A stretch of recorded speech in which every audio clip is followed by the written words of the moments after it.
Okay, let's run.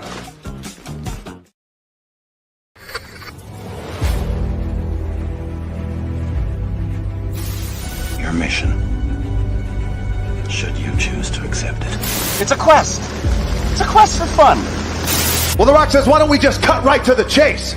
Okay, now he wants to get together. Well, he wants to talk. I want you to do me a favor. I want you to tell all your friends about me. It's showtime, folks! What are you?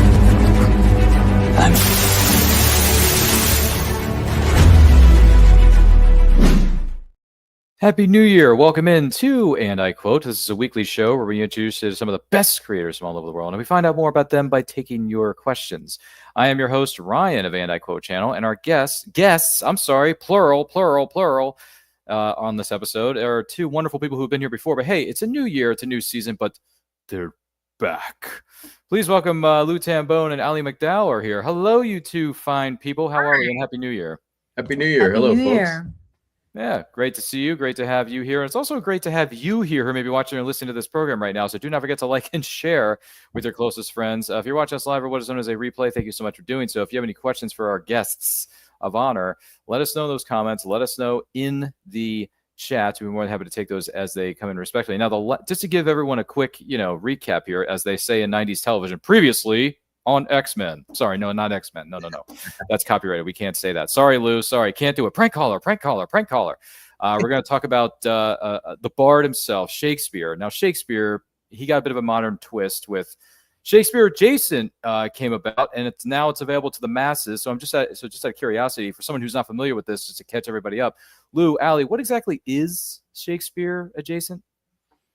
We'll start. Well, it's a project that Lou actually began a number of years ago. I don't know if you want the long answer or the short answer.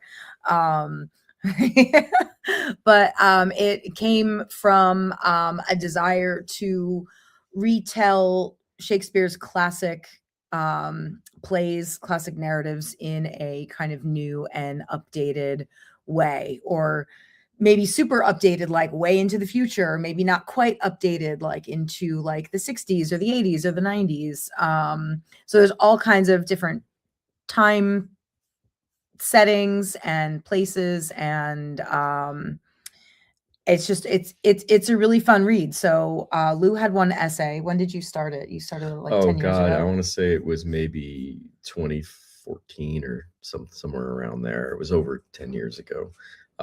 It was actually started by a friend of mine, Rich Hanley, had put it together, and he said, I want to do this. I got this idea. I want to do retellings of Shakespeare. It's not always an original idea. People have been retelling Shakespeare forever, but he wanted to do a book with all his friends and writers. And he said, do you want to be part of this? I said, yeah, sure. So I went and wrote this whole thing. Turns out no one else wrote theirs, and the project died. And I was stuck with this story, and I had it sitting there. It was 12th night in a sci-fi setting. So I had it sitting there forever and ever and ever. And just recently, in the last couple of years, I looked at it again, and I said, I really should do something with this, because it's in the book. It's lengthy. It's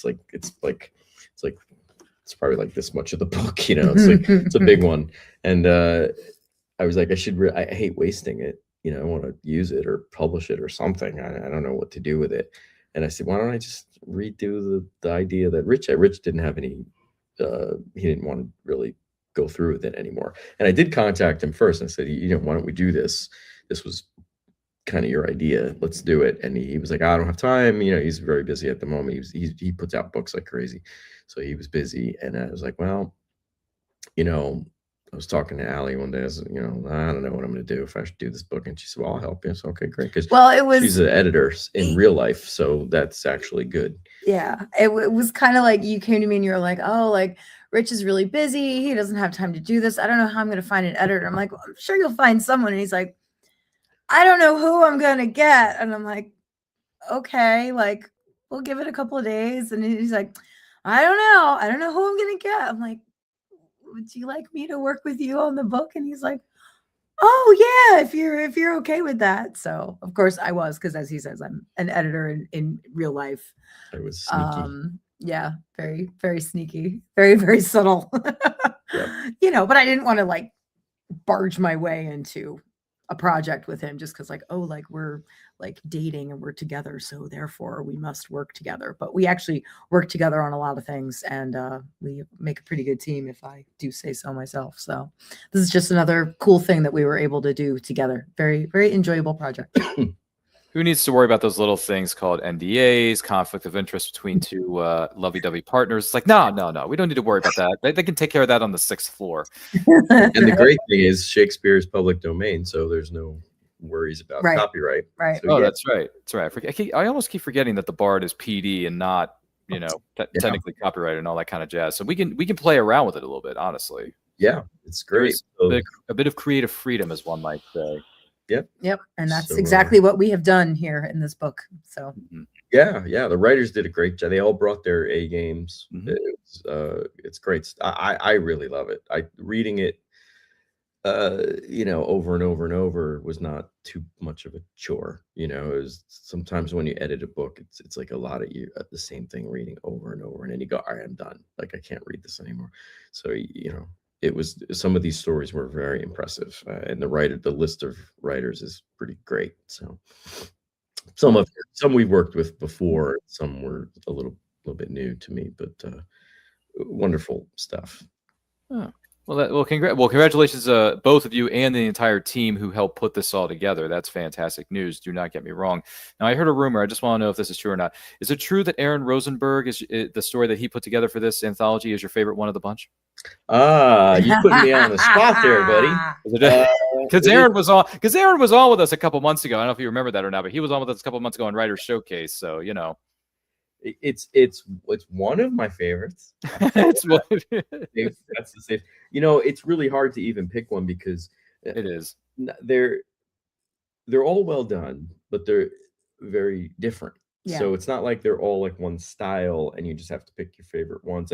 Like when someone puts an album out and you say, "What's your favorite track on the album?" It's like a bunch of songs, and it's whoever it is, and you just go, "Oh, well, I like that one." Okay, this is like, you've got so much diversity, and there's even a story in the middle that's not really a retelling of Shakespeare. It's a story about a Shakespeare story. So it's kind of like this left field thing, which is really what I wanted to do with the book as well, was to have not just typical stories, but like some out of the box stuff. And so there's things like that. Rich Hanley did put a story in the book, and his was all about telemarketers and stuff. So it's different, it's very, very different. Many genres, Western, apocalyptic, sci-fi, whatever. It's an exciting read, I think. So I think people will enjoy it. But yes, Aaron's story was great. Don't want to leave Aaron Rosenberg out in the cold. No. Aaron and I are actually going to be hanging out and seeing each other in a couple of weeks. He's going to be at Farpoint convention. That's going to be held in Towson, Maryland, where, Maryland's my neck of the woods. So, and I go to that show every year. I'm actually going to be on a few panels at this year's Farpoint. I don't know which ones yet. They're still piecing together what is known as a schedule. I'll find out as it gets, closer to the, event itself. But yeah, Aaron and the number of the members of Crazy 8 are going to be in the house. So there you go. Yeah, I should check the dates on that if we have gigs. That's something I wouldn't mind coming down to do. Well, here's an update in case anyone's interested. Farpoint's going to be held February 27th, 28th, and March 1st. So it's that last Friday through Sunday of February into March. Yeah, I can't do it, unfortunately. Darn it. I'll be there in spirit. We were this close to getting them, Aaron. We were this close. It would be cool to get, tables and do some conventions. It's just a little hard with our schedules, Mm-hmm. Yeah, you got. It's either hanging out with fellow nerdy nerds or play like it's 1985 at the local tavern down the street. Which I don't have anything against that, because let's face it, 85 was a great year. The 80s in general were a great decade for music, period. And who doesn't want to hear covers of some of the best songs of all time by Lou, Allie, and the other members of the band itself? So hard to say no. It's good stuff. Mm-hmm. It's hard to say no. Actually, that weekend that's an original music gig, which is we normally are in the cover band, but every now and then we'll put out we'll go out and play songs that we have written, and that night happens to be a night where Lou was playing his original music. We're doing three groups with 3 original music. It's everybody's birthdays are within a 2 or 3 week span, so we're combining everybody's birthday into a big show. Okay, no wonder you can't make it to Farpoint. You're going to be too busy partying like it's nobody's business. So I get it. Busy. It's okay. Yeah, you're going to be tied up with other commitments. I get it. And, makes sense. But once again, congratulations to everybody involved in Shakespeare Adjacent. The Kickstarter funded very well. And then also people who did back the Kickstarter ended up getting, signed copies, right? We all got them signed. Yep. And you were a big help in that. So thank you for promoting. Mm-hmm. Thank you. Hey, you're quite welcome. Getting a signed copy from two of the biggest names in the business, it's going to be worth, of course, yes, hundreds of thousands of dollars when I, bootleg it on eBay. So, it's going to be great. No, I'm not going to do that. I don't do that. No, I wasn't going to do that. What I'm saying is if I back somebody on Kickstarter, it's because I believe in what they're doing. I believe in their vision. I believe in their project or, the comic or the series, whatever it is they're trying to piece together. And once I get my copy in the mail, whoever it is, I may not read it immediately because like I said, my TBR is just 600 miles deep. It's pathetic. Oh, yeah. But I get around to it, I read it, and then I post my reviews of their stories on Goodreads, actually. And they see them. I send them the link, say, hey, I read your book recently. Here's my 2 cents. Take with it what you will. And I try to be, I try to have fun with it, but I also try to be fair. It's like, well, if it's good, but not quite as strong as some of the other installments, then I can be honest. It's okay. It happens. Sure. But yeah, no, it was great. Yeah, the Kickstarter, congrats. Everybody got signed copies. There was other, little prizes and trinkets. Lots of bookmarks, all kinds of fun. Oh, yeah, I forgot to tell you. Yeah, the bookmarks you find folks over there sent me. Yeah. And I thought, seems to be a bit of a pattern here with Star Wars and sci-fi and all this stuff. Like, I just kind of figured, I knew I was going to get Shakespeare adjacent type things, but when I got the Star Wars swagger thrown there, I'm like, is Lou trying to tell me something? That was just I had extra of these things laying around. I said I'm going to throw him some stuff. So that was, you got special treats. He knew you would appreciate that. Yeah. So basically what you're saying is I got the 1997 Star Wars Trilogy Special Edition VHS set. That's great. Even though I didn't physically get it, it's like getting that at Circuit City for the first time. We're Circuit City, the circus state of the year. Gosh. Anybody remember those commercials? Yeah, I do. Yeah. I remember those. Man, they played those. They played them so much in the day, early 90s, mid 90s, whatever it was. Oh, so and much now fun. It's all gone. Sadly. I was used to roaming around Circuit City, and then I think at times they had the demo models of the video game consoles, and you could go up and play the demos. Yeah. Oh yeah. Anybody remember that? Yeah, that was fun. What was one of the last demos I played?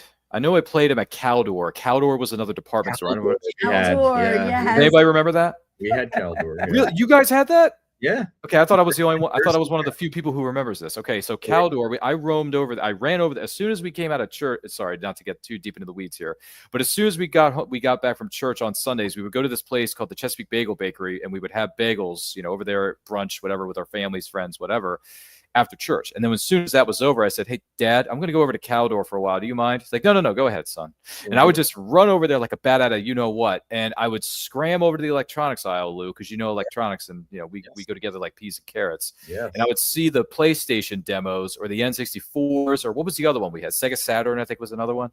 Sega. And I would play Virtua Fighter 2. I would play, what was it? Jet Moto or... Oh yeah, Need for Speed, or what was it? Just whatever it was. Fighting games, racing games, sporting events like NBA. What was it? NBA something or other. Madden. NBA 2K. Whatever. 2K. Thank you. Yeah. It was all that stuff that I used to play while I was at Caldor, and I can't believe you. I thought I was one of the few people who remember this, but Caldor. Any fond memories of Caldor? Now I got to know this. No, just the same kind of thing. It was just a big department store. It was Caldor, and then there was Bradley's was another one. I don't know if you had that. No. They were in cahoots. And then what was the other one we had? Well, we had Best Buy. We got more like in the 90s, I think. Came like a little bit later. But there was Kmart, big Kmart. We only had a couple of Circuit Cities. Kmart. We had a Super Kmart where I went to school in Ohio, and it was like the thing to do on the weekends. We go to Super K. Really? It was called Super Kmart? Wow. Yeah. I don't know why. It was like no different from any other Kmart, but marketing. Well, yes, but I remember Big Kmart, but I don't remember Super K. Wow. Okay. Now I'm really learning something about history here, folks. This is brilliant. You know what else is brilliant? The fact that we're sitting here talking about this on, and I quote, do not forget to like and share. If you have any questions for our guests of honor, let us know in the comments. Let us know in the chat. I love reminiscing about childhoods. Bygone department stores. I mean, hey, yeah, unfortunately, this is a bit of a bygone era, Ellie. You're not wrong, but at the same time, there's so much fun to be had in these stores. There was one place called Imaginarium. There was Toys R Us. There was KB Toys. There was Sam Goody, where we got all our music. Yep. What was the other one? Suncoast Video. You remember that one? Yes, oh my God, yes. Suncoast, yeah. Wow. I haven't thought about that in years. That's so funny. And the famous Blockbuster, of course. I mean, kind of goes without saying, no more late fees. Yeah. It took them a while to realize that, to not give us late fees. It took them like 10 years into the business model to figure out, oh, yeah, we don't want to charge our customers more than they're already paying. Why don't we just do away with late fees? Yeah, that's right. Do it. Yeah. Yeah. But then some people took advantage of it and just kept the movie anyway. Not that we did, but yeah, Blockbuster. I remember renting N64 video game systems and playing the games, man. Yep. I feel like we spent more time in the store deciding what to rent than actually watching the movie or playing the game or whatever it was. I hate to say this, Allie, but you're absolutely right, because my late father could attest to this. We'd be in Blockbuster for what felt like hours on end. He'd be like, "Did you pick a movie?" No, I'm still deciding, Dad. It's like, "Go pick one already." There was a lot. And now we just do it from the couch. We're scrolling through whatever movies are available on whatever streaming service. And then you don't find it, and then you go to the next streaming service, and and you end up watching Star Wars again. So. Well, in Lou's case, he ends up watching Star Wars for the billionth time, and then Allie's wondering, why am I still with this guy? Because I can't stand his obsession with sci-fi. I've seen them so many times. I probably haven't watched a Star Wars movie in quite some time, like a long time. Really? Yeah, because they're just in my brain. Like I already can spit them out. So. The newer ones, not so much. Like I only saw Rogue One a couple of times, like 2 or 3. I understand that. Yeah, I mean, I love Rogue One personally. I like it. That was good. Love it. It's fun. Not to make you find folks over here feel any younger than you already are, but Rogue One turns 10 this year. Let's stop talking about this. Sorry. I'm sorry, but a few weeks ago, my friends, Case, myself. And I'm trying to, oh gosh, who else was on with us that night? I'm blanking on it. Case, remind me. Who was it? It was me, you. Sorry. 3 people. We were sitting here and we were geeking out because we were celebrating the 10th anniversary of Force Awakens. So, oh, right. Just saying. Yeah. If it makes you feel any better, later this year, we're going to be sitting down on our friend's channel, which is the Dutch Star Wars guy. That's Case's channel. We're going to be sitting out over there at his studio, and we're going to be celebrating the, what was it, Case? The 30th anniversary of Star Trek First Contact? Yeah, First Contact turns 30, and then Rogue One turns 10. I remember that. Wow. Well, it's about that iconic speech, Lou. The line must be drawn here, this far, no further. Yes, the Vulcans who come down and speak English. Yeah. Hello, how are you? First contact. Yeah. and then everybody tries to go, well, it was the universal translator and the blah, blah, blah, blah. They explain it away. Rich would be good at that. Rich will explain to you how that all works. Really? Yeah, I'm more of the Star Trek side. I mean, Star Wars side, than which is fair. Side, but I do know a lot of Star Trek stuff. But like, Rich is if you want a Star Trek guy, I should have Rich on your show, because we should reach out to him. Give him a call. He will fascinate you with minutia you have no idea about. Really. Oh boy, more geeky history lessons. No, it's impressive. Like his knowledge of Star Trek. Seriously, it's like impressive, ridiculously impressive. Most impressive. And Dark Shadows. He's and the Dark guy Shadows. for Dark Shadows. That's the vampire show, right? Yeah, he's got a huge book coming out about that pretty soon. Oh, does he? Yeah. That's one of the things he was actually busy with when we were working on. You should talk to him. Seriously. Shakespeare. Bring him on the show. He'd love it. Let's get him let's get in touch with Rich Hanley, get him on here. We'll have a great episode with him, talk about his work, the things he's done, the things he wants to do, moving into 2026 and beyond. Do not get me wrong, Lou. We'll reach out to your people, call your people. We'll figure it out. Rich, we're going to be in touch, man. It'll happen. All the stuff you've done, some of the things I've heard about you, we got to hear some stories, brother. It will happen at some point or another. Just out of curiosity, though, because I know this Shakespeare Adjacent's been out for a little bit of a while now. So any feedback, any reviews have come out on Amazon or Goodreads that people have been sharing with you? Not yet. We're hoping for some reviews pretty soon. Wink, wink, nudge, nudge. Hurry up, people. Please leave us a review. People are still reading it. That's actually I kind of wanted to talk about that today. That's been the most fun part for me is when people come up to me or people message me and they say like, "Oh, I'm up to this one, or I'm reading this one today, or I really liked this one," and just being able to finally share these stories that we've been reading and working on for a number of months. Finally getting able to share that with everybody and hearing the feedback. So I think one of the things I hear the most, I don't know about you, Lou, but that just the diversity of approaches to writing style and, the settings and genres and things like that. Just there's so many different things here. There's going to be something in here for you, no matter what your favorite thing is. We got it.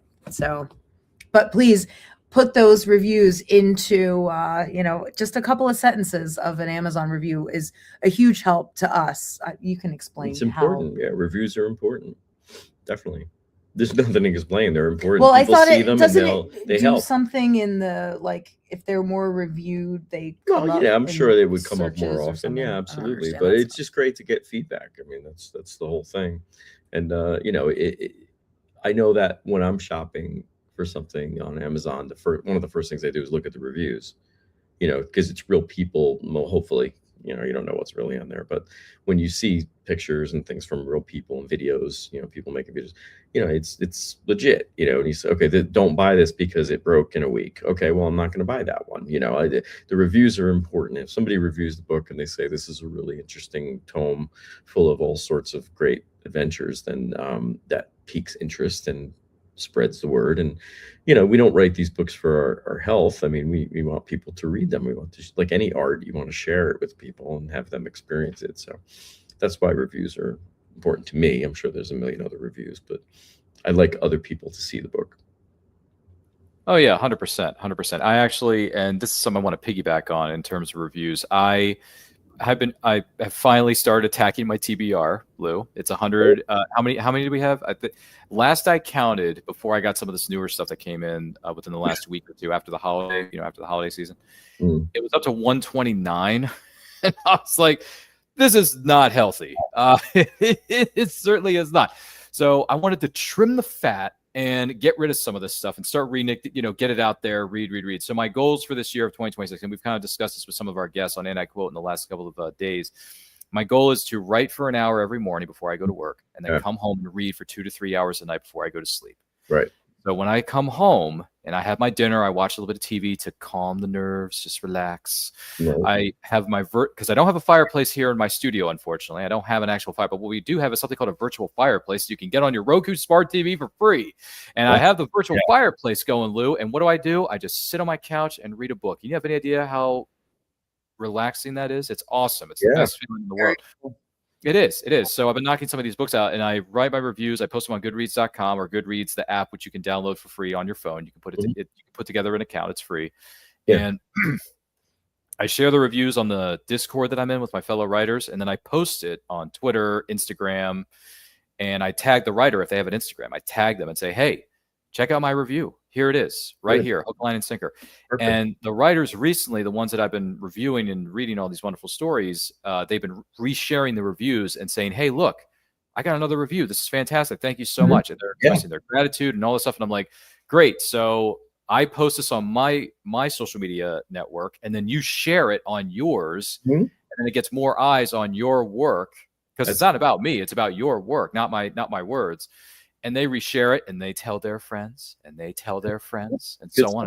We know how these things go. So it's been fun to see the writers reshare the post, but then also people are starting to go towards those reviews and say, oh, this is intriguing. I think I want to read this now. You know why? Because it got this really good review. This is solid. Yeah. So that's that. So yeah, no, the reviews are definitely a lot of fun for me to write. They're a lot of fun for me to share, and they're fun to share around the social media networks because it ggets more eyeballs on your property. So reviews very, very good to them. Writers that we know are very, very good to me. So, no problem. So I've been knocking out the TBR is gone. Originally, it was 129, and then I took some books off that I realized, hey, I don't think I'm going to read these. I'm going to push these over to the side. So I think I'm down to 120, maybe 118 right now. So we're getting there. What are you reading right now? What am I reading? What am I? It's let me see what I have it over here. Where was it? Let's see if I can pull this up. It's not here. Okay, so it's called Diamonds in Denver, and it's a Mitch Mayhew story written by Terrence Layhew. And Terrence wrote, this is a brand new series that he came out with. So this is the one on your right-hand side, the yellow one that says Unwanted Passenger is the first one in the Mitch Mayhew story. It's about a 1920s mail carrier pilot who gets himself into tricky situations, and he has to dodge bullets. He has to have an unwanted passenger, which in this case is a female. And he's wondering, why does she want to fly with me? Why is she here? What's her motive? What's the deal? And they get themselves into a bit of trouble like Die Hard. So it's a mixture of Rocketeer meets Indiana Jones meets Die Hard. So that's what the Mitch Mayhew series is about. Unwanted Passenger is the first one on the right-hand side of this image. And then the second one is called Diamonds in Denver, which I asked Terrence. I said, Terrence, were you inspired by the movie Diamonds Are Forever, Forever? And he said, yeah, I was. I was like, no wonder, because it looks like it came right out, a bit inspirational, a bit of a motif of the James Bond movie that some people would like to forget, with Sean Connery, known as Diamonds Are Forever. I'm sorry. Look, I saw it. It was okay, but it's nowhere near as good as some of the others. Yeah. They're all varied. I like them all, but there's ones that are better. It's fun, but I like the title. Diamonds in Denver is a very catchy title. Yeah. So that's the one I'm currently reading right now. And then the one that is coming up after that, I want to say, where did we...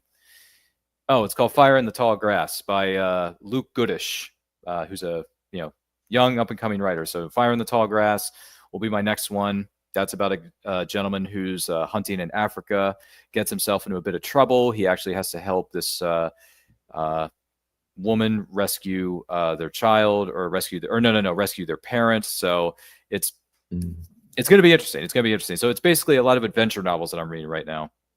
Nice. That's good stuff. Which is, there's nothing wrong with that. I don't think there is. So that's pretty cool. Yeah. Resolution. That is a great New Year's resolution to read and write more. Love that. Thank you. Yes. I want to write more short stories. I want to get them published. I want to put together some short story anthologies, if you will. So I can give people a taste of my work, some of the stuff that I have written, some of the things I like to write. They will be stories that will involve different genres, I want to say. Because mostly I've been writing Westerns, but I'm stretching my legs and writing, mixture of treasure hunting meets coming of age, sword and sorcery. Another one's a fantasy that I'm presently writing. And actually, and by the way, this is posted on Instagram, so this isn't necessarily a secret, but Veritas Entertainment, who published my short story in Western Tales Volume 1. Yep. Which, by the way, thank you so much to both of you for, getting a copy of that, reading that, and showing your support. I really, really appreciate that so much. Yeah. So Men's Adventure Fiction May is coming up, and they're looking for submissions. Veritas Entertainment's looking for submissions. Specifically, they're looking for novellas. So they need to be between 15 to 35,000 words. And you send it in. Deadline is March 14th. And all the details about this are, in fact, listed on the Instagram account of Veritas Entertainment. So if you type in Veritas Entertainment on Instagram, you can find the post that lays out the details, the deadlines, and all that other stuff, and the way that you can submit it via email. Okay. So I'm in the process of writing I've never done this before, Lou. I've never done this. I'm used to writing 5,000, but now I'm trying to stretch myself and write 15,000. I've never done it before, but I'm in the process of writing a fantasy coming of age story, if that makes any sense. Yeah, definitely. Cool. It can be done. You'll do it. Yeah, it's coming. I mean, when I write, I listen to music while I'm writing, especially if it's specific to the genre that I'm writing in. So I listen to this music, and the story just starts to ooze out of me. Yeah, that's it. So yeah. Usually I'll just write, and I'm not thinking about the word count or anything like just blah, blah, blah, blah, blah, blah. And then you find that when you go back and you redo it, you're adding more. And that's where the word count starts to grow. So I would say I don't know anything about, I'm not a, writing guru or anything, but I would say just write. Usually I have an outline, but you outline, then you write, and then go back and write more, because when you're reading it back, you're going to be like, oh, I forgot this. Oh, I should add this. And, you can add a whole new character or branch, and then you'll be at 30,000 words. and you'll be like, oh, Before you know it. I doubled what I wanted to do. Yeah. Mm-hmm. That's a fair point, actually, because I've been so not 1,000% of the time, but I feel like I am consuming myself with worrying a little bit too much about the word count. And I shouldn't be. I should just write and because someone posted a meme on our social media the other day. This was in our Discord that our friends and I are in, and they said, "When I think of fiction, men's adventure fiction, something comes out of me." And it's a scene from Heat between Pacino and Hank Azaria. If you know what scene I'm talking about, and he put his own spin on it, and he says, because this thing has got such a great story, and you got your head all the way in it. When I think of fiction, men's adventure fiction, Lou, something comes out of me. He's doing the voice and everything. Yeah. Yeah. I see the meme, and I'm just picturing Pacino saying this stuff. I'm like, this is so hilarious. I can't get enough. So I'm in the process of writing this thing. So it's probably I'm best. trying to think, don't look at the down in the corner the words down count. the corner. You're like at it is just go, and then when you're turn done, it off, and then go, oh, look at that. Yeah, because I know when I was doing this guy, this one, that one way back. I mean, the first draft was something like 50,000-60,000 words or something like that, and I was like, well, I don't know, and I went back and did more, and it ended up being almost 100. Like by the time I was done, because I'd got back again, and I actually introduced a whole new character and a whole new plot line. It was like you just kind of have these. You'll see the plot holes. You'll say, "Oh, wait, there's some. How did this happen? And how did they get from here to here? There's something missing." And then you go, "Oh," and then you create a whole new thing, and then that gives you another 2 chapters. So yeah, I would say just write and then refine. Write, then refine. Yeah, and then then worry about the word count, like at the end. If it's like you can't submit this without having 30,000 words and you're at 28, then worry about the word count. Like it's okay, well, I've got to insert some more things here and there, and maybe make another chapter or whatever. That's what I would do. But I'm a jack of all trades, master of none. So I'm not the guy to give out writing advice to people, but that's what I would do. No, it's okay. I appreciate it all the same. Yeah, no, I don't have the word count on as I'm typing, but then when I stop to step away to use the facilities, or I come back and I have to just breathe for a second, I look at the word count and I'm like, damn, I still got this much more to write. You kidding me? But like, no. I should just turn it off and be like, just write, man. Write what's in your head. Just write what's in your head. Go for it. Who cares? Yeah. Write it as you see it. And then when you're done, which is why it's called a rough draft for a reason, go back, read it over, figure out if there's any plot holes. If there is, try to fill them in as best you can. And if you got to introduce a new character, you'll figure it out. Or you might realize like you introduced somebody and didn't describe them. I don't know at all, and then you could say, well, here's an opportunity to throw a couple paragraphs in because sometimes you just, you're not thinking sometimes you're not thinking when I'm writing. I'm a pantser, so I just write by the seat of my own pants. So, So that, then you look at it later and you go, well, as a reader, there's a new person just walked into the room and they can't, because one of the fun things about reading, as you probably know, is what I do anyways, you picture the scene in your head, like what does this person look like and what are like they, a movie, where are they, and I visualize stuff. So if you don't give the person a little bit of something to visualize, then they're not going to really visualize it. So it's like you can put that description in there. This person was tall and had a big red scarf that flowed, like things like that. That's a good point. I know it, but at the same time, like sometimes I forget things. Yeah. So it's good to be reminded of that, because when I'm writing the story, I do want my reader to kind of, let their imagination do a lot of the work. But at the same time, it wouldn't hurt to say, oh, this person has a scar on his back and this is why. Right. Little seeds of things. Little trinkets. Yeah. Right. You don't have to go crazy with, the person had, this many layers of clothing or a mustache and whatever, but little bits, that's, this guy here, even on the cover, for example, like see this guy with the scarf. That was done intentionally. It was like to give this character a little bit of you used a literal example from your own book. A red scarf that flows. A red scarf that flows. That was to help reader, because sometimes in a book you got a bunch of characters and you forget who's who, and sometimes you put a book down for 3 months and then you pick it up and you go, oh god, who's who here? I don't know. You remember, oh, that's the guy with the scarf. That's the, you give them little things to identify them, to make it easier to identify. Well, this is why we pay our wonderful friends over here at the big bucks, folks. What's Yeah, I'm flowing in it. Yeah, we're rolling in the dough, man. Yeah. This has been a wonderful thus far presentation of Storytelling 101, and I am not Morgan Freeman. Here on And I Quote. Don't forget to like and share. If you have any questions for our guests of honor, Lou and Alex, Lord knows I'm no guest of honor. I'm just a regular guy. Let us know in the comments. Let us know in the chat. And if anyone has any questions about the Men's Adventure Fiction May submissions that they are currently looking for from Veritas Entertainment, let me know. I can send you I can give you some pointers or point you in the right direction. But once again, just look them up at Veritas. And here's another thing that came up this year for the new year of 2026. Veritas has their own website now. So if you go to veritas.ent.com, you can find out more about Veritas Entertainment. Don't worry, I'll do everyone a solid and put the links in the comments so nobody can get lost. Because we all know that social media is it's a long yellow brick road. Gosh, Sure so many detours and routes and dark hole. It's like a Cheshire cat just waiting to pull you in. It's like no, not doing that. Not doing it here, pal. But anyway, no. In all sincerity, though, reviews matter. Thoughts about these books matter. So let us know your thoughts about this or any of the other books we may have mentioned. But yeah, so one of the things I do during the year in 2026 is read some of the stories that are in shorter page length, and then I work my way up to some of the bigger ones, like the 250, the 3s, the 4s, the 500-page books. You know what I'm saying? Yep. So that's one of the things I'm currently doing. I'm trying to read, some of the smaller stuff first. Not as many pages, mind you, and work my way up the corporate. Work my way up the ladder.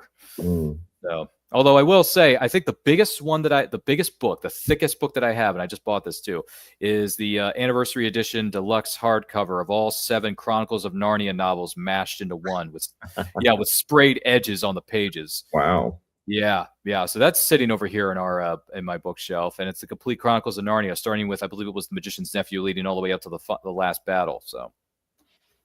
So that's gonna wait a while. That's gonna be a minute, because it's what was the page count I saw on the website? It said it was 1,100 pages, maybe 12. So yeah, we're gonna be here a while. Yeah, but it's okay because like I said, it's all 7 books. So you read 150, 200, you finish one. You read another 2 or 150, you finish the next one, and so on. They're not long, those books, right? They're not super long either. They're not like really big, because I know Stephen King's written books that are like 1,000 pages too. So it's. But the question is, does that count as 1 book or 7 books in terms of I'm going to read X amount of books per year? Because it's all in 1 book, but it's technically 7. You know what I'm gonna invoke Gimli here. This still only counts as 1. You remember Lord of the Rings? You remember that? Yep. I hear where everybody's coming from with this, but for me, with the Chronicles, if it's put together, if I had a box set with all 7 books, it'd be 7 books. Yeah. But since it's all one massive hardcover alley, I'm just gonna say it's 1. Calling it 1, okay. I would actually argue against Gimli in that point and say it's still separate books. They're just collected in one. Well, I mean, you should credit yourself with reading. I think so too. Yeah, that's 7 books. 7. It is 7 books. It's I'm trying to think because I remember reading. And by the way, for those of you who are familiar with C.S. Lewis as a writer and his work, I think it was The Magician's Nephew is first. The Lion, the Witch, and the Wardrobe is second, right? I don't know them well. Yeah, I'm trying to think of the publication order. Was it Prince Caspian, and then another one was something the chair that somebody's chair. The Voyage of the Dawn Treader is another one. The Last Battle, obviously that's the last one. Mm-hmm. Trying to think of the others, but anyway, it's in the table of contents. Feel free to look it up on your social media devices called Google. Yeah, it's not my job. Yeah, no, it's a beautiful looking hardcover, and the sprayed edges on the pages. It's 7 symbols representing each book. Oh, okay. So it's 7 different symbols. So put it together Cool. In a nice package, Yeah, well, it's a hardcover with a dust jacket actually. Oh. It's a dust jacket, and it was from Amazon. # not a sponsor, but the people who put it together were HarperCollins. So yeah, okay, so it's professional. It's very professional, extremely professional. Yeah, we spend no expense. I just had to have it because my friends have been speaking about it in our Discord. They're like, C.S. Lewis this, C.S. Lewis that. I'm like, you know what? I read bits and pieces of Lion, the Witch, and the Wardrobe when I was a wee lad when we were in school. When you were little. Everybody had that book. Yeah. Everybody had that book. But that was it. That was all I remember reading. And I watched the BBC adaptation of it on VHS. I watched the Disney adaptation of it in the early, like the mid-2000s in 2005 when Lion, the Witch, and the Wardrobe came out. I remember I was there in the theater. And after that, I saw Caspian, Dawn Treader, and that was it. That's all I've seen / know of. But there's 7 books in the context of the series. And I'm like, well, I got to go back and read this because now I'm curious. Right. I don't know. Doesn't hurt. I mean, C.S. Lewis wrote so many other books. I mean, we got copies of The Problem of Pain, The Screw Tape Letters, Mere Christianity. All 3 of those are sitting on my shelf on my TBR, by the way. So yeah, I'm trying to do a bit of a dive into some of the legendary writers of their time, whether it's C.S. Lewis's, the H.G. Wells, the Jules Verne's. I have Jules Verne over here. Who's the other one? Oscar Wilde is sitting right here. Nice. I have the picture of Dorian Gray by Oscar Wilde over here. That's a good one. I have Around the World in 80 Days. Let's see, what's another one? The Maltese Falcon by Dashiell Hammett. Yes. That's right here. Yeah. So what exactly is the Maltese Falcon? It's the stuff that dreams are made of. Love you, Humphrey Bogart. Love that movie. I don't care what anybody says. I freaking love that movie. It's so good. It's so good. Well done. Yeah. So I got that one. By the way, the Maltese Falcon, I got that in hardcover, baby. Yeah. Hardcover. Pretty nice. Yeah. Well, good helps. So, support your local bookstores, folks, because, hey, they're just small businesses matter in this world. Absolutely. So, trying to think, where did I get the last stand? Not the stand. It was a Gunslinger. Gunslinger, I think I got from thriftbooks.com. Oh, yeah. You can find that pretty much anywhere. I mean, again, it's everywhere. It is short. It's shorter than the others, and it's a little weird, but it sets the tone. And if you can get past it, you're going to really enjoy the next few. The next few are great. I've never read anything like those books. Like, they're really unique.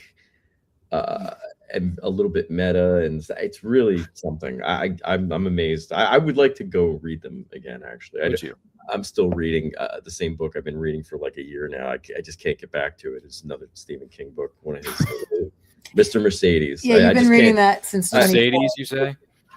Unfortunately, I don't get time to read that much. Yeah, you're playing too much music, man. You got to chill out with that music. There's so much going on. There's it's not just music. There's a million things going on, and I don't get time to just sit with a book and go, okay, I'm going to read this. So we went on a cruise last year. I read 2 chapters. We're going to probably go on one this year. I'll read another chapter or 2. I got it upstairs. I'm like, I got to really finish this thing, and it is good, but I just can't. Don't have time. This book, this paperback he's reading has been around the world. It's been everywhere. And I just don't finish it. I don't. But it's not because you're sitting around watching TV and being Well, vacant, it is that. Sometimes you like you say, you need to come home and wind down. You need to chill out and just watch some shows, because I do enjoy watching series and shows and streaming things and movies and TV shows, whatever. And then musically, we do a lot of things. So at any given night, there's a rehearsal, or there's just always something going on. So for me, I don't have that night where I come home and open up the book and sit by the fire, which is great. I would love to do, but I just don't. I don't have that time. And when I do, it's when I'm decompressing, and it's usually by that point it's 11 at night, 12 at night, and I'm like, I can't start reading a book now because my face will fall in it. And I can't read when I'm sleepy, because that'll just put me right to bed. So, and in bed I don't really read either, because I will fall asleep. So that's just, I don't have time, but I am trying. I try to read a chapter. But we do a lot of writing before I go to sleep. We do. When you're doing a lot of writing, you don't have time to do a lot of reading. You're reading. I was reading this for a year straight. That's pretty much, that's where my reading was. It was concentrated on that. So unfortunately, that's how it goes sometimes. But and it's a different kind of reading. Editing a book of a compilation of different pieces, because you're trying to be critical and you're trying to find anything that's, kind of what we were talking about before, like anything that's not explained, like, well, you've said this person has green hair and all of a sudden they have purple hair, like what happened there, we got to fix that. Or there wasn't a lot of that in this book, but that's how you have to read it as an editor, putting it together to make sure that your authors are putting out their best narratives, and changing spellings. And I mean, there were things that I had to look up. I did a lot of research actually in putting this thing together. So it's a different kind of reading when you're editing a book than just like reading for fun. Mm-hmm. Yeah, it definitely is. And time is always against us, no matter how you slice it. Whether you work a 40-hour a week job, 60 hours a week, it doesn't matter. It's always so in a way, what you're both are saying, and I think I agree with you, it's a balancing act. Yeah. Yeah. And it's very, very hard. That's why I said at the beginning of this year, this is what I want to do. I'm going to get up earlier than I did before so I can have time to have breakfast, watch my TV, get ready for the day itself. And then before I leave for work, have that hours or even if it's 30 minutes or 45 minutes of space, right? To just write as much as I can, get it out there. And then once I'm done, it will be saved. I can work on it later and then come home at night, put on the virtual fireplace and just relax for 2 to 3 hours and just read read like crazy, because I just love reading. And I got so much of my backlog anyway.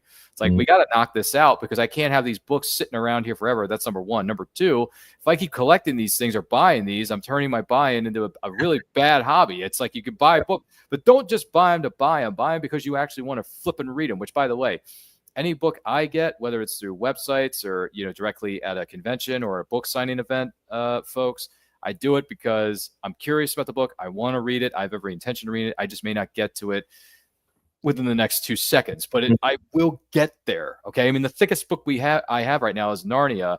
And then one of the other biggest books I have is a 600+ page book called Zeta 5 Path of the One, which is a sci-fi novel written by R.D. Marino, who was on this very show a couple months ago. And he was a great guest, don't get me wrong. And then he just revealed the cover reveal for book 2 in the series, which is called Zeta 5, The Window Splitters. And I'm like, okay, that's interesting. Let me finish the first one before I get back to you on that. That's right. funny. Yeah, Zeta 5, Path of the One is a mixture between it's Dune meets Stargate meets Star Wars, basically. And as soon as he said that, I'm like, ooh, that sounds interesting. Sure. So, I mean, that's a great sales pitch, to be perfectly honest with you. I mean, Dune meets Stargate. I mean, come on. Good stuff.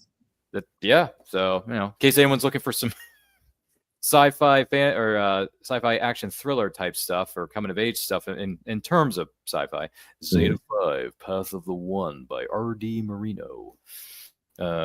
So far, I'm about, how many pages into that? About 80 pages into that, Lou, Allie. It's pretty good. And for a book that's 600 pages, it's very intimidating when you look at it.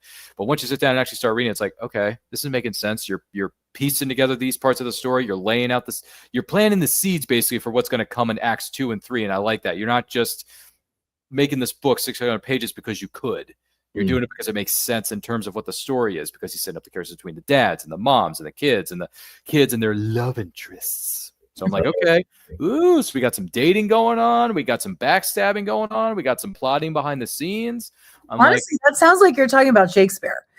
Yeah, kind of. Yeah. So if you, okay, probably, but I'll send you guys a link and you can look it up yourselves. Zeta 5, Path of the One, R.D. Marino is a good guy, good friend of ours. And I believe, if I'm not mistaken, R.D., one of these days I'm going to have you sit here in this virtual studio. You're going to be a part of the Writers Showcase, which is that roundtable show that we do with different writers of different genres, and we ask them a series of questions. That is going to be very interesting when we get you on set.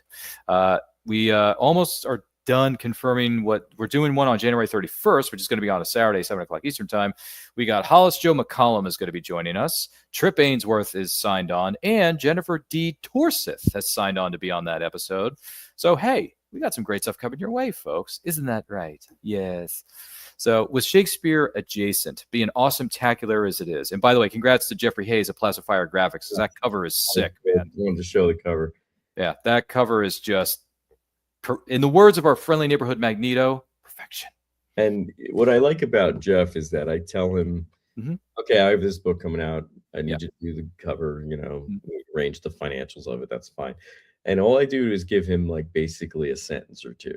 I say, well, I want him in a room with like a bunch of modern things, like he's on the phone and playing with a computer. And then the rest of it, he just and then it's like 2 books I've done with him now. These 2 books here, and I've given him one direction, and he spit back the final cover. Like just like Yeah. it's like a sketch of it, but like, how about this? And I'm like, yeah, like that's it. Finally, great, yeah, perfect. And then he fills in all the details and adds things here and there. But like I never have to go back and forth with the guy like a million times. He's just like, here, done. And it's not like me just going, well, okay, fine, thanks. Like it's I can't improve on this. Like you're good. So And a fun thing to do with this cover is to really look at it and find all of the modern day things, all the anomalies that Shakespeare wouldn't have. I'm not going to hold it up. yeah, too long. I'm not going to say what they are. Get one for yourself. But when is- you really look, there's like some cool little Easter eggs that you don't notice at first glance. And it's really, he did such a fantastic job. Yeah, it's good stuff. So yeah. And I should mention Amy Hale, who did the layout as Yes. well. Good job, laying out the chapters and the all the little squigglies and the little graphics and can we things. show them? I want to show them the beginning of each piece has this cool kind of like feather quill pen thing. Mhm. And it's just, and I love the fonts. I don't know. I'm like a real I like publishing to do that. nerd, but I like to have a little something a little graphic before each chapter. Just a little something for the eyeballs to look at. yeah, the Fringe has that too, doesn't it? Yeah, we did. Amy did this book as well. So Check that out. Yes, How cool is yeah. that? it's fun. You think of when you're younger and you read a book and like what were the fun things that you liked. That I always like looking for little pictures and graphics. And so I always wanted to put those in. Anything I do will probably end up. The Joker book had a little. Actually, Yeah, that was cool, too. Aaron Rosenberg did the layout of the Joker book, by the way. So you could see the little graphics he put in there, little playing cards and stuff. Oh my goodness gracious! Well, he gives it so much of a look. I don't even know if it's art, but I like Yeah, it. that guy he is a one-man show. Like he can do. He writes, he edits, he does layout, he does. Oh wow! Puts out his books. Like he's out there, man. He does it all. Big name superstar, which we're gonna be looking forward to rubbing elbows with him in a couple of weeks over there at Farpoint. Him and his some of the other members of the Crazy 8 Press family are going to be in attendance, as they always are at that particular show. So I'll be there. I'll be on a few panels. Like I said before, I'm not sure which ones yet. We're still piecing together the schedule, but I look forward to it nonetheless. And I'm probably going to run out of money again because when you see all these writers, Lou, you tend to buy a book or two. So probably Stack is going to be it's bad. Yeah, it's gonna be bad. And then I'll text both of you. I'll be like, "Hey, this is what happened when I went to Farpoint 2026. I ended up with I planned on this, but I ended up with this, Allie. This is what happens." Yep. So just what's the expression? Pace yourself, Allie. Pace yourself. It's gonna happen one way or the other. And yeah, it's gonna be a fun time. It's a great local show. We do it every year. It's fantastic. The people who run it are really good. They got a good guest lineup this year, but the amount of writers they get every year. Yeah, it's a lot. Yeah. Always. I always see pictures of all those guys, like I know a ton of them. Yep. You never really met in person, but I know a ton of them, and like I always see the pictures of them all hanging out in the lobbies. Some of them are written for Kelly Fitzpatrick is down there. Oh, Kelly Fitzpatrick, yeah. Mm-hmm. She's she's the first story right in this book, and she's listed. There you go. Who else is usually down there? But Aaron, of course. And Aaron, of course. But yeah, I always see like the same names are always down there. Bob Greenberger's down there. Oh my gosh, yeah. Usually, sometimes Dayton Ward's there, and what's Keith DeCandido's there. Usually, Candido. Yeah, I always say his name wrong. Sorry. Keith. Yeah, no, he actually did a video last year on his Instagram saying, "This is how you pronounce my name." Yeah, and he went over it, and I was like, "Oh, thank you, because you're going to be on my show in like a month or two, so now I know how to pronounce." Now he's gonna hate me. Hey, sorry, Keith. Yeah, sorry, Keith, but it is Keith R.A. DeCandido. So that's how you say it, Keith DeCandido. And him I've met. We actually met. We met at Rich Hanley's house one time. Did you? Rich had a game night one night, and he was there, and his wife was there, and some other folks were there as well. And we had a big Cards Against Humanity night. It was very cool. Very, very fun. It was a few years back. That was wow. I want to say close to 10 years ago. I don't know, Sure. maybe. But it was a good time. Yeah, I'm sure it was. Yeah, Cards He's Against Humanity. He's a funny guy. Yeah, Also- Cards Against Humanity can make me feel very uncomfortable at times. Let me tell you, I've heard some story, man. I played some games of that, Allie, and I'm telling you, it's just, I'm like, really? This is where we're going with this? Come on. It's a great icebreaker, isn't it? Yeah, to a certain extent, yes. But if I had to pick between the two, Allie, I would probably go the safer route and go apples to apples. Yeah, that's more the which is still fun. Like it's PG. It's PG. Yeah. Well, Rich has a big collection of these cards. You know, he does. Them, you can add more. They have expansion packs. Expansion decks, Allie. Yeah. He had all the Star Trek stuff like mixed in. Oh, there. did he? So it was like so. Imagine, pulling out. Oh, okay. Stuff like that. That's a little raunchy, and then it's raunchy. Like, Captain Picard, blah blah blah. And you're like, oh boy. So it was a pretty funny evening, we'll say. Boy, that sounds like a. Okay, I couldn't. I don't know. I like I said, Cards Against Humanity and me don't mix very well. But if I'm playing apples to apples, it's fine. That's okay. It happens to the best of us. I don't know why. But Lord knows we'll have more stories as we continue on with the And I Quote. Don't forget to like and share. If you have any questions for the guests of honor, let us know in the comments, let us know in the chat. With Shakespeare adjacent out in the world, don't get me wrong. Yeah. I guess the $2 million question is, what's next for these two? For this dynamic duo known as Allie and Lou, what's going to happen next? What are we doing here? We don't know yet. You don't know yet? As far as book wise, we don't really don't know. Yeah, that needs to be discussed. There was discussion of a possible volume 2 of this. Oh, really? So we have to see how this does, right? It's doing okay. It's not like it's early. It's not early. breaking records, but I'd like to see some feedback and reviews. And because doing a Kickstarter is a little bit overwhelming, and you have to really be on it every day and pushing it and promoting it, and that can seem obnoxious to people sometimes. They keep saying the same things over and they're like, get away from me with this. So it's a little bit, it's hard to do. And I don't know if we want to go through all that again, but we may. But we haven't talked to any of the writers. We did mention that there could be a volume 2. In fact, we were going to call this volume 1. This was the first version of this was called Shakespeare Adjacent Volume 1. And I was going to do it just in case we did a second one. And I thought, well, we might not do a second one. So why don't we just not? Because you can do a second one and just call it volume 2 without naming the first one volume 1. I mean, who cares? That's the first one. That's this volume 2, right? It's like, okay. So I don't know. We may think about that, but we haven't discussed new projects. But we're also working on a million, as you know, a million other projects at the same time, musically and other things. So there's lots to do, lots to discuss. I got to talk to Rich again too, because me and Rich were always making books together too, and he may want to do something at some point too, and maybe we'll all combine forces. I mean, I don't know. We'll have to see. We have to figure out what it's going to be. You can't just write about nothing, right? You got to figure something out. And I also want to start part 2 to this, because I have an outline and I've got a book and book 2 and a possible book 3 outlines. And I need to get cracking on that because I've really been ignoring it. And this, I don't know, you probably haven't read this, it's on your pile, but like, I don't want to say it ends on a cliffhanger, but it does end with a little bit of an open thing. And that's some of the feedback I've heard about it. It's like, oh man, it's really good. And then it just kind of ends and you're like, oh man, like you want more. And it's like, okay, I'm going to do that. But I haven't really been focused on it, so I need to really get back to that stuff. I have a general outline that's about this big on the screen. Then I have I fleshed it out, so that's a couple of pages, 3-4 pages, but it's only about half of the book. I have to kind of finish the rest of that.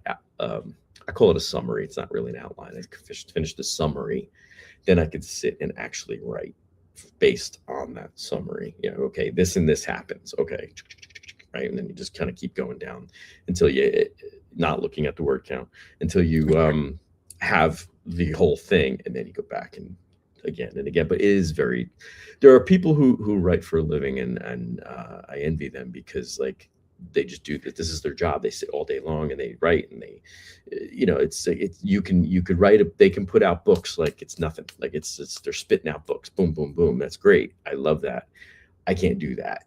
For me, there's a million other things in life that are, nagging at me. So I've got to but I do want to do part 2 to that book. So that would be probably in conjunction with something else. And then I'm making an music album as well, original music. So I was like, there's always a swirl of events happening. And she's got 15,000 other things going on too. Yeah, so. I'm working on putting together enough original music to make a record. So I have to complete the music, and then I have to find a band and get all that going. And I'm also writing a series of sort of memoir essays with a couple other women. It's kind of like a pop culture Gen X growing up kind of thing. Just funny stories from when we were younger, and maybe not even so much younger. Maybe it's as we're getting older. I don't know. We just get together and write essays, and we kind of workshop them together. And we're trying to pick our best ones to put into a compilation. And I think my first draft is about 13 months overdue. So that's going to be something that I'm going to be focusing on this year as well. So yeah, a lot of irons in the fire, as they say. Jeez Louise, how do we keep track of this? That is a Jefe, that is a plethora. It is. That is a million things between the two of you, and I applaud both of you for doing it, because it's not an easy thing to do. Like I said before, it's a balancing act, so try to balance it if you can. If you can't, hey, at least we tried.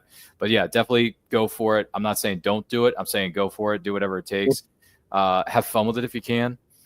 But yeah, no, I mean, some days it's hard for me to sit down and read for 2 to 3, because sometimes something always comes up and I get distracted by that. Or one of the other things that distracts me, and I'm sure it distracts you who may be watching or listening to this program right now, doing this a lot is a pain, and it's ridiculous. It's no, we gotta stop. We gotta put it over to the side, sit in front of your virtual fireplace or your real one, depending on where you live and what area it is, and just sit down and read a good book. You know why? Because it quiets your mind. It gets you into a much better Zen-like attitude. And thirdly, it's just better for your health, man. It just is. Period. I mean, I can watch reruns of Seinfeld. I can watch reruns of Captain Ron with Martin Short and Kurt Russell all day long. But at the same time, I got 100+ books that have been calling my name silently for a good while now, folks. Right. That's why I'm trying to finally say, you know what?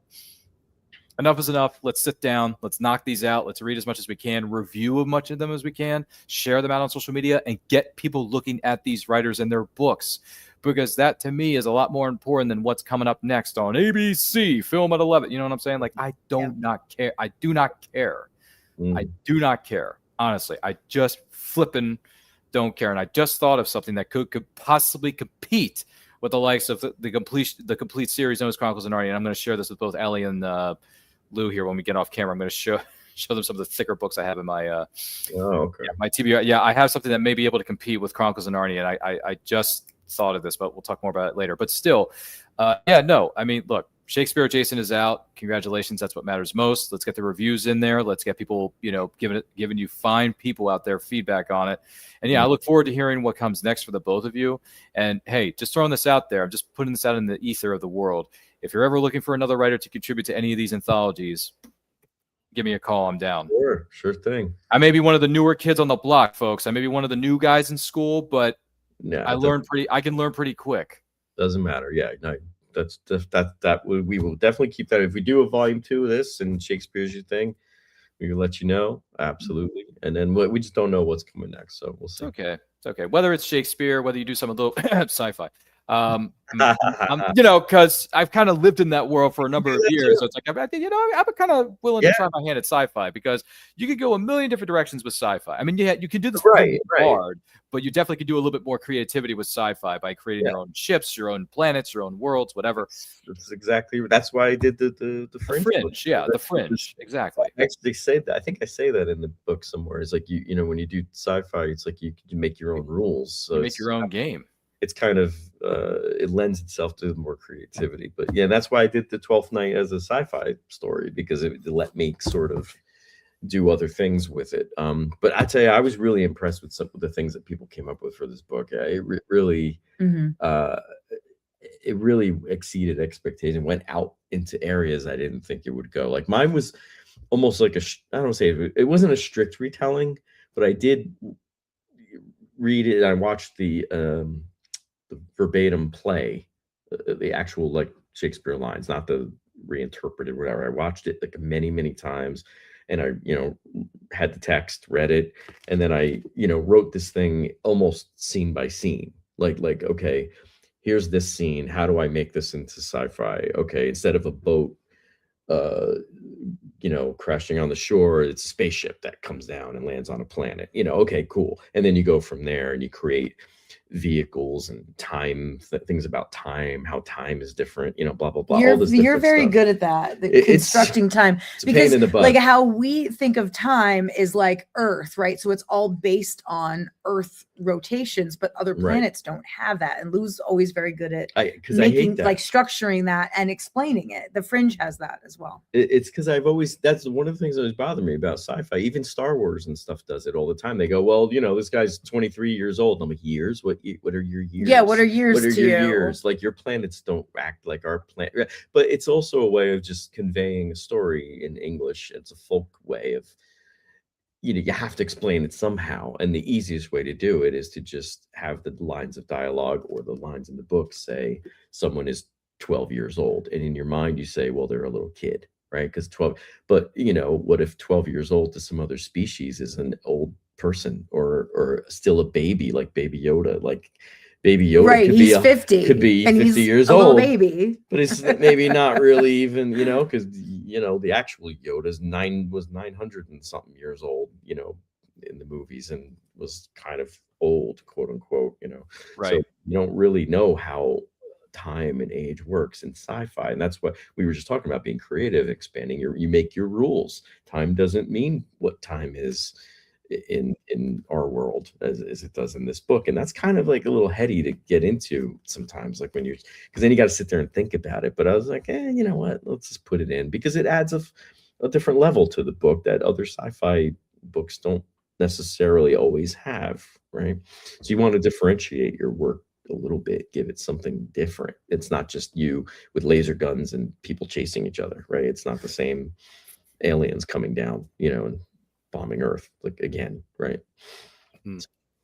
No, yeah, that's a good point. Yeah, because and Yoda says this in Return of the Jedi: when 900 years look as good, you will not.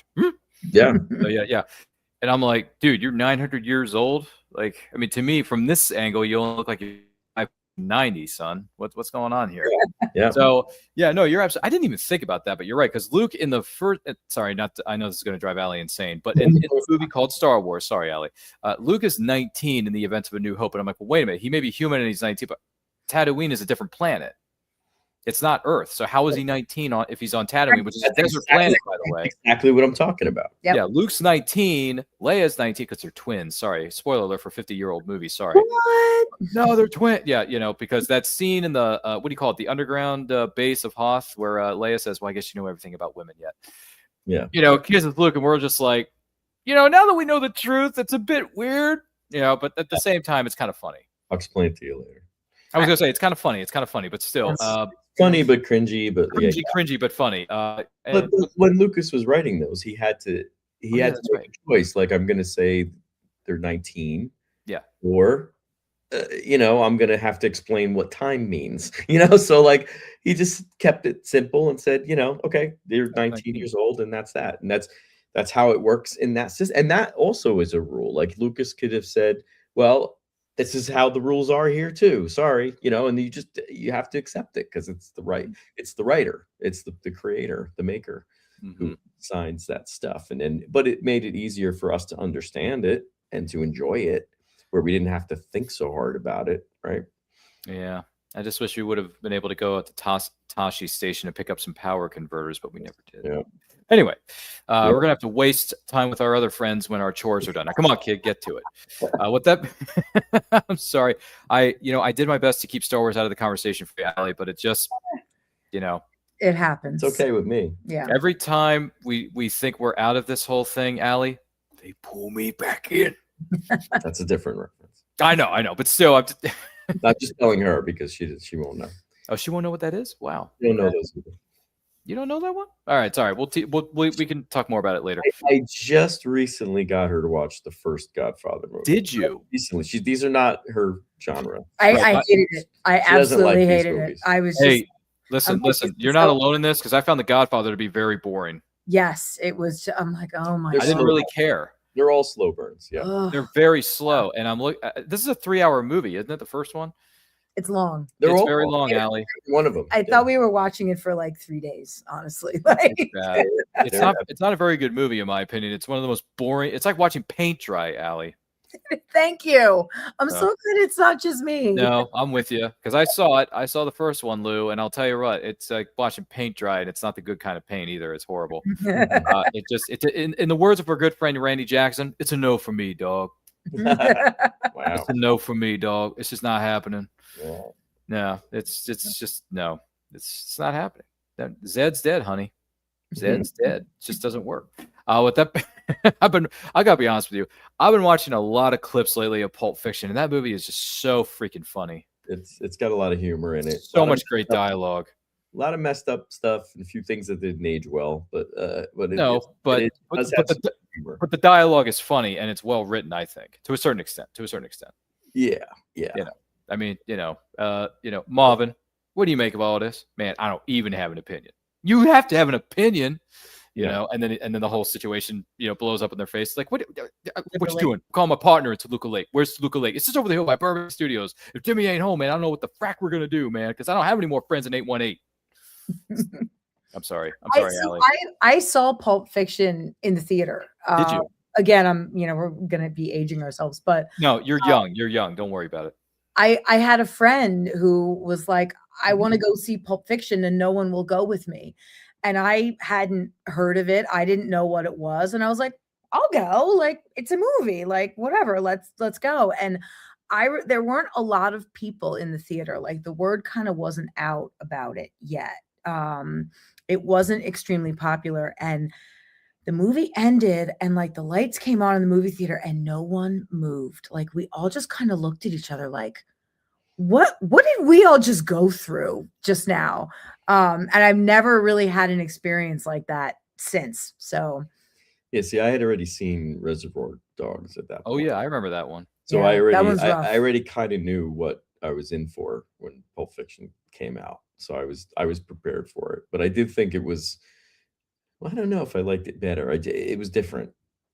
I definitely like it better than I like Reservoir it. I do Dogs. like it better, because you have to kind of put it together in your head, like as it's going. Reservoir Dogs was sort of in sequence, I would say. Right. The other one was non-linear storytelling. Yeah.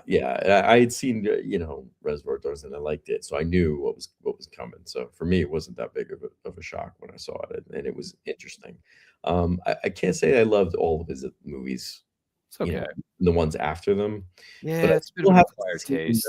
I haven't seen Once Upon a Time in Hollywood, and I do want to see that. Oh, okay. That's on our list. Yeah, you have a big TBR list. Your watch list is probably longer than mine. Yes, it is. Yeah. Yeah. Yeah. The watch list, that's what we call it. Lots of stuff. We kind of have this thing where like, oh, we don't have enough time to sit down and watch a movie, but like on New Year's Day we watched there's this 4-part series about Live Aid on, what was it on HBO? I want to say it was HBO. Hashtag not a sponsor, as you said. Right. HBO. And we're like, oh, they're 43 minutes long. Let's watch one of these. And we watch one and we're like, oh, I want to watch the second one. Wouldn't you know, we watched all 4 episodes pretty much in one sitting on New Year's Day, which was one day. like 3 hours. Like, oh, we don't have time for like a 2-hour movie, but we're going to watch 3 hours of this like documentary.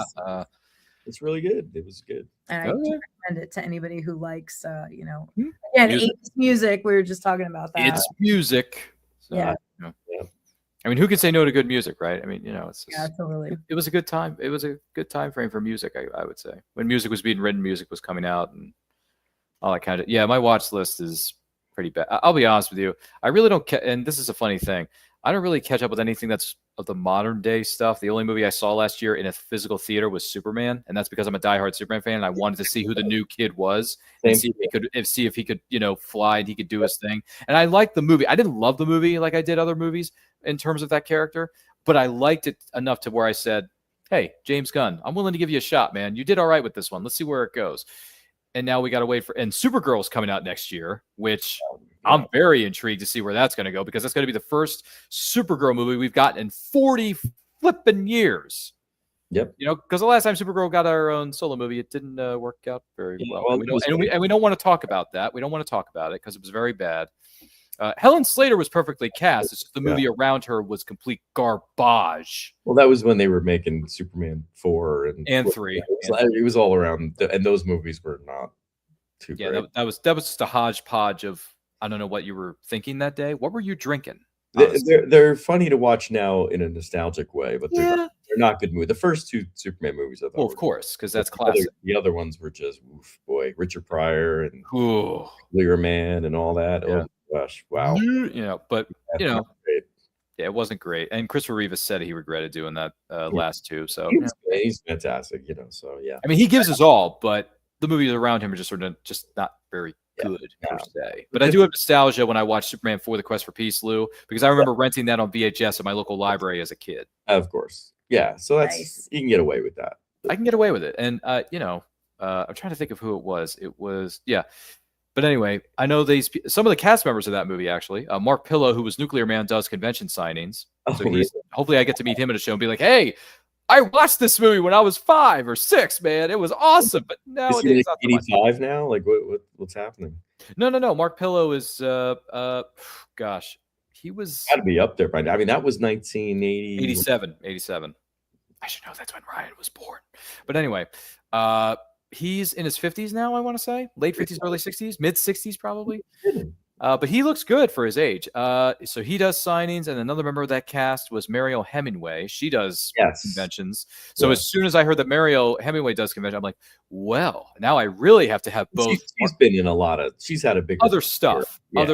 Yeah. But if I were to see her, I would say, hey, Mariel, I just want to let you know that would you mind signing Superman 4, my DVD, please? And I would probably, I don't know if she's going to take this well or not, but I would say, hey, Mariel, I just thought you were very beautiful in this movie. I just want to say, because she was. I'm sorry to say this, but it's true. She was quite gorgeous in Superman 4: The Quest for Peace. It was like, yeah, Mariel, I don't know. I may or may not have had a bit of a crush on you when I was, a younger lad. I'm just saying. But she's heard that. Yeah, she's probably heard it a billion times over. But I'm just thinking to myself, Lacey Let's Warfield was one heck of a character you played, girl. That's all I'm gonna say. Just make sure you add a little note about the, or acting or some other. Oh, her ability is great. Yeah, she's a wonderful actress. Yeah, don't worry, Allie. I'll tell her, hey, you can breathe in outer space when you got captured by Nuclear Man. It was great. Yeah. Come up with another good question or something as well. No, I will. I always do when I meet celebrities. Oh, you're so hot and your looks are no. Yada yada, right? No, I can come up with some really good, important questions for the actresses that I meet at these conventions, Lou. Don't get me wrong. I don't just drop the, hey, you were my so-and-so crush back in whatever year it was. I try to keep that to myself 9 times out of 10. So I just like, hey, just out of curiosity, what was it like filming this sequence of the film or whatever? Yeah. Just focus on the professionalism of it. Yeah. So to speak. But But yeah, she does convention sites. You can add your crushy stuff. That's fine. But I think, she'd probably appreciate it and talk to you more if you also ask another question. No, you're right. You're 100% right. He's not wrong, by the way. This is why we pay Lou and Allie the big bucks here, folks. But hey, we look forward to seeing what happens, what comes next for Allie, Lou, in terms of what they're going to be publishing, what they're going to be writing, all that stuff.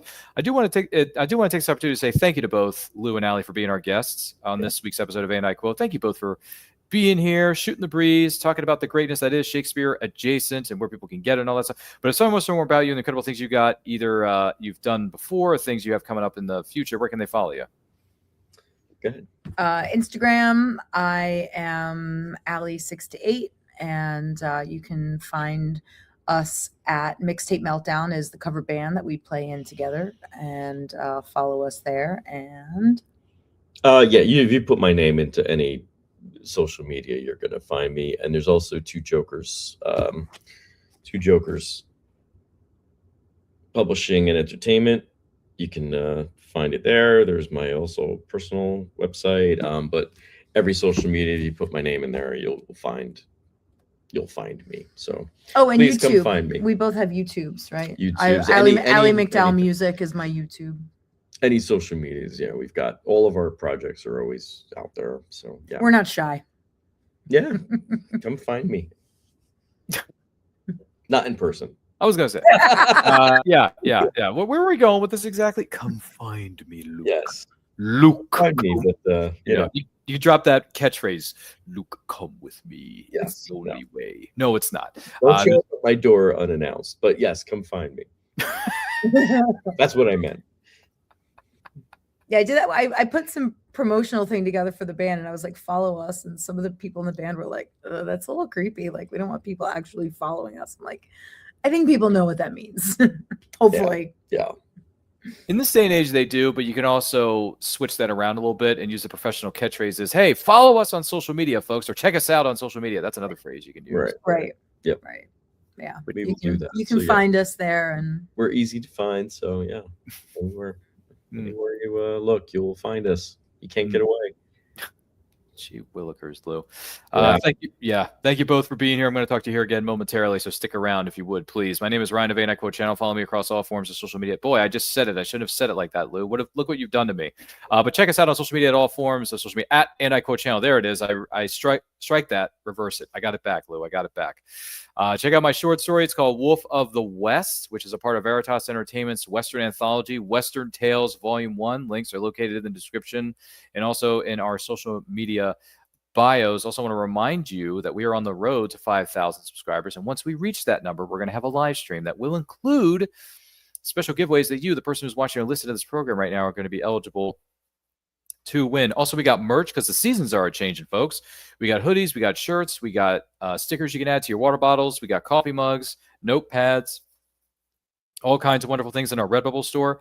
Links are located in the description of this video down below and also in our social media bios. So I'm going to let you fine folks know about that. Friendly reminder, And I Quote is normally on Saturdays, 12 o'clock Eastern time, and then movie watch-alongs are on Friday nights at 7 o'clock Eastern time, and other forms of special programming will be announced through our social media channels. Make sure you follow us on social media. Once again, thank you so much for being a part of this episode of And I Quote. Do not forget to like, comment, share, subscribe, ring the bell to be notified when the videos go up or they go live. Remember, life is better when supporting indie creators from all over the world. Take a look.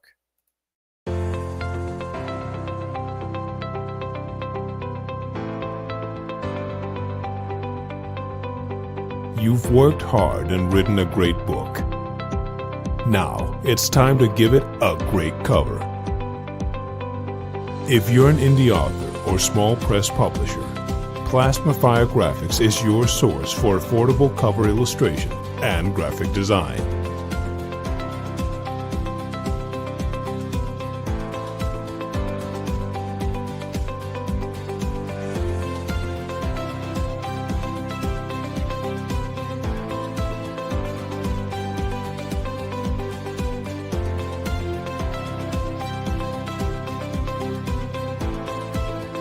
Plasmafire Graphics, when the look of your book matters to you.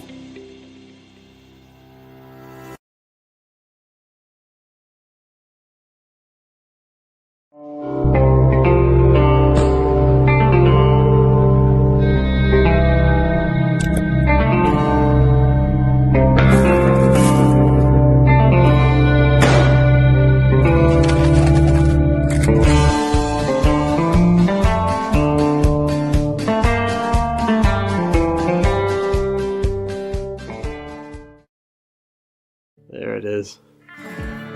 Luckily for you, you won't have to go through half of what I went through to get your copy.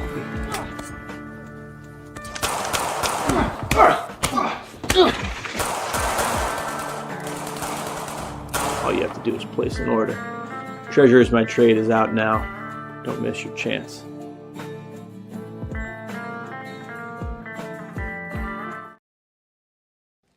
Good morning!